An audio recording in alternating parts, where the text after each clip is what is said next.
ask me. About what? Yeah. Okay. Yeah. So that was one of my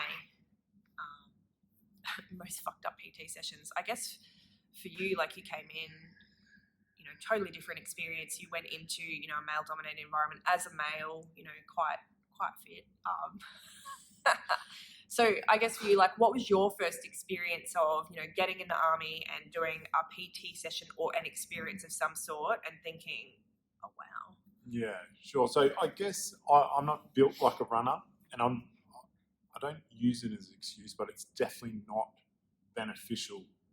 My body shape. I've got not short legs like tiny person, but I've got a long torso and shorter legs, and quite big build. So running is not doesn't come easy to me. So I've got to put a lot of effort in. And I remember doing some of the running sessions. I was like, oh, okay, it's tough, but I passed all the fitness tests, all that sort of stuff. But once we got to finished basic training and went to initial employment training. So that's where you do job specific training. And early on in the phase, you do, I can't remember if it was signals first and then infantry phase. I think that's how it went.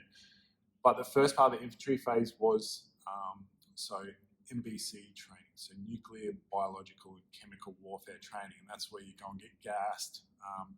You get introduced to wearing the gas mask, how to operate in the MOP 4, I think it used to be called. So that's where you wear clothes over the top of your camouflage uniform that's meant to, and gloves and everything like that. It's meant to stop any chemicals, etc., getting in onto your skin. So to introduce us to what it's like to operate with this, basically wearing like a wet blanket over the top of you, we went and did a run. I think it was about 7Ks this run around Pucker, and Pucker Punyal's got a few little hills, not too dramatic, but just a few rises, that sort of thing.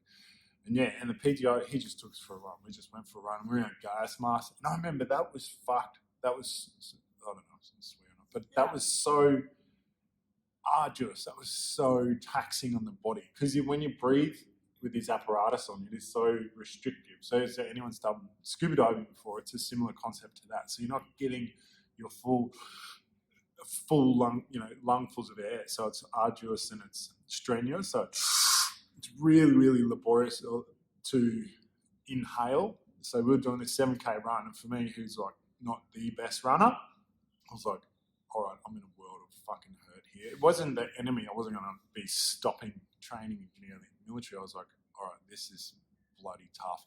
So yeah, about a 7K run wearing NBC gear. Yeah, so that was hell.